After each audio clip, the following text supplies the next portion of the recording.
Hello friends, and welcome to another video. You'll notice that I have a beautiful bright background today.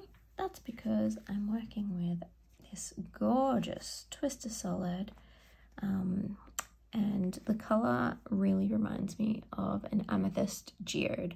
I don't know if that's the actual colour, but that's what I'm going with because that's what it reminds me of. I'll post a link in the description below just in case you want your own.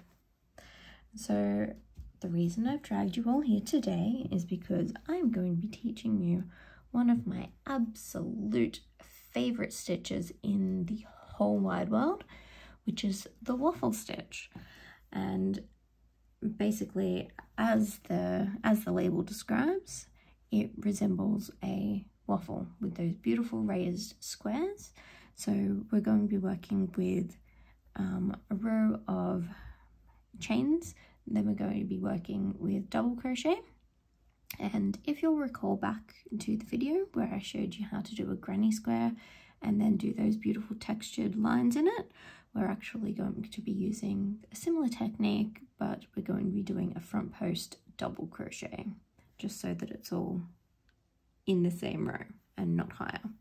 So to do a waffle, basically what you want to do is you want your chain in multiples of 3 plus 4 at the end. So I'm just going to do a simple one to show you 3 actual waffle squares. So I'm going to be doing a chain of 9 plus 4, which will give us 13. So let's get started. So we've got the chain of 1, 2, 3, 4, 5, 6, 7, 8, 9, and then let's add our 4 more. 1, 2, 3, 4. Okay, and then in the second stitch from the hook, which is this baby right here, we're going to be doing a double crochet into each of these chain spaces. So we've got 1, 2, and start off here. Okay, so just give me a minute. There we go, and we've got it. So just remember through 2, which can be a little bit tricky right at the start of your twisters, just because the yarn is twisted together. But if you're mucking around with it a fair bit, like I tend to do, it can come slightly unraveled and then it will just look like loose threads. So you just have to be a little bit careful with that, which is absolutely fine. And I actually remembered something today that I thought would be a really interesting story to tell you guys. So there is an ancient Irish story. I think it's Irish. Please don't come at me at the comments. I'm just going on memory here. That every time you crochet a piece of work, a piece of your soul gets trapped into whatever you've created. And as those of you who have created projects that are thousands upon thousands of hours and hundreds of thousands of stitches, or as that you will come to be to do, because crochet is just a slight bit addictive, and you know you'll just want to keep going and doing it more and more. You'll know that there are like some big projects, and yeah, the whole idea is that a piece of your soul gets trapped into every project that you make. So the idea is that in every single project that you do, you should deliberately make one small mistake, or as I like to call it, a fingerprint. So one small fingerprint that makes the project uniquely yours, that will actually give the piece of your soul an opportunity to escape, which I thought was actually really cool, because you know with most handcrafts you do pour your heart and soul into it, and it's just a very cool little story that's just, I guess, acknowledging that yes, you do not only pour your hours and pour your attention and you know, pour your concentration into it, you pour a little bit of your heart and soul into your project as well. Oh, I've done 2 into that 1 stitch. Well, that could have been my mistake, but I'm going to choose not to not to do the mistake this early. Oh my gosh, as you can see, I crocheted very, very tightly. And I think I've told you guys that before. So I'll often just use my nails to try and loosen that thread a little bit. I'm so silly. I should try and, you know, crochet a little bit looser while I'm trying to do demonstrations, but you know what? How entertaining would it be if I keep doing these sorts of things and everything's absolutely perfect? So then you all think, oh my gosh, everything has to be absolutely perfect. I've been crocheting for years and years and years and years. I've made hundreds of items, and look at me, still making mistakes. There's always room to learn. Okay, so this is our very first line before we'll start our waffle proper. Okay, so let's turn our work and we'll start our very first row of proper waffle. Okay, so we'll do a chain 2 because we're starting our new row, and then we're going to do I think in this one we might count that as a stitch just because it works a little bit easier for what we're doing. So in our first let's start over. Let's yarn over here, and then in this very second stitch we will put our yarn underneath the stitch, yarn over, pull through, and yarn over, pull through once and twice.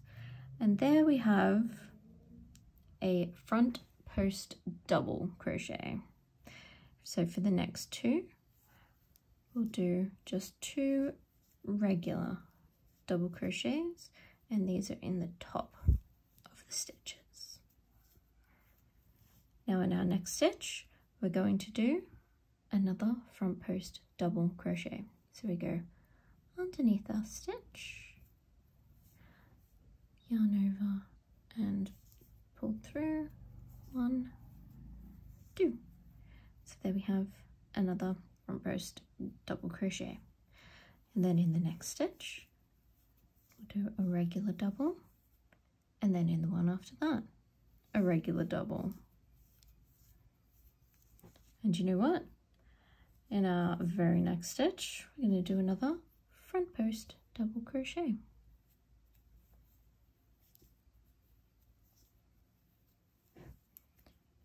So there we've got 3 so far. And now we'll continue. So the next 2 stitches will be 2 regular double crochet. 1 and 2. Okay, now we've got 2 final stitches. What we're going to do next is a front post double crochet. 1, 2, and then we're just going to do 1 regular double crochet in the top of that one, which is a little bit thick, but that is fine. There we go. So this is our very first row. Okay, it doesn't look super fancy at first, but trust me, you're gonna love the outcome. Okay, so for our next row, we turn our work over, and you'll see we've got kind of a bit of a weird pattern here where there's a couple of raised and then a couple of recessed stitches. So this is what's going to go into making our waffle. Okay, so we'll chain 2 as our first stitch, and then what we're going to do is we're actually not going to count that one, but we are going to do a front post double crochet underneath this one. Okay, trust me, this is gonna make sense. In our next stitch, we'll do just a regular double crochet. So what we're working on this side is every stitch that's popped up or raised, we're going to be doing a front post double crochet on it. So for these next 2 stitches, because they're raised, we're going to be doing 2 front post double crochets. Next stitch is recessed, so we're just going to do a regular double crochet. The next 2 are raised, so we're going to do 2 front post double crochets. 1 and 2. If you can hear that licking, I apologize. That's Johan sitting underneath my feet, trying unsuccessfully to bite me, and then now he's just grooming himself like crazy because he's being a pain in the bum. So next stitch is recessed. So we just do a regular stitch. And then the next 2 are raised. So we'll do 2 front post double crochets. 1 and 2.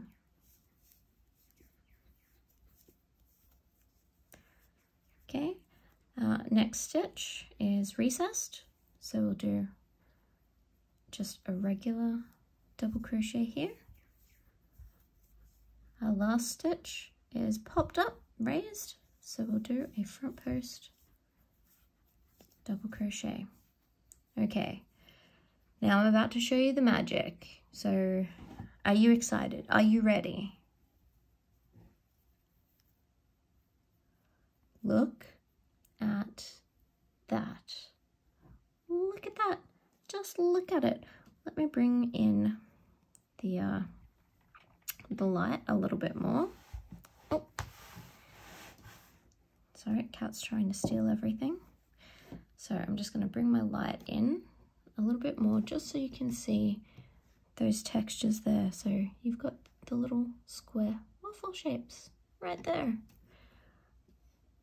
Now let's quickly do another row just so that I can show you a little bit more of what this does end up looking like. Okay, so we got the raised row. So basically, this is your pattern from now on. Anything that looks raised to you when you look at it, that one gets a front post double crochet. Any that is recessed or is not popping out to you, that just gets a regular crochet. So just going through the face of raised and recessed, raised and recessed. Now I personally love waffles for blankets, but you need a lot of yarn, and when I say a lot, I mean like capital A-L-O-T, a lot, probably 5 times more than you would think you would need, because this technique just eats away at your yarn like nothing else does. But as well as that, I also like doing it with bags, and a little bit later on I'm actually going to show you how to make your own bags, and you can decide whether or not you want to do, because I've done them in a variety of waffles, shells, puff stitches, just lots of interesting things there. So let's bring the light in a little bit more. So there you go. Now you can see those adorable little squares. And that, my friends, is the waffle stitch. So remember, we start off by doing a chain of 3, and then we add 4. So for every waffle, you want to do 3 in your chain, and then you add 4 at the end, okay? So you can make it as wide as narrow as you like. This is a really great stitch for a scarf. So if you're doing a scarf, I probably wouldn't go much wider than that. So maybe the width of how long your crochet hook is. Unless you're doing it in a thicker yarn, then you might want to go thicker. Completely up to you. Just because the reason why I would probably sit to about as long as my hook is just because of that double up. It does become very thick and very warm. So if you're in warmer climates, you obviously don't want to waste the opportunity to wear something with such a pretty texture. So if you do it a bit thinner, then you can just use it sort of as a neck wrap as opposed to a scarf accessory. Now, if you hold tight for a second, I'm going to actually bring in a completed waffle project, just so I can give you an idea of what this does look like once it's completed, or, you know, once it's in a bit of a bigger project. Okay, here we go. A proper waffle in its true glory. This is done with a really thick acrylic yarn, so with a 5mm hook, and it is thick, like thick.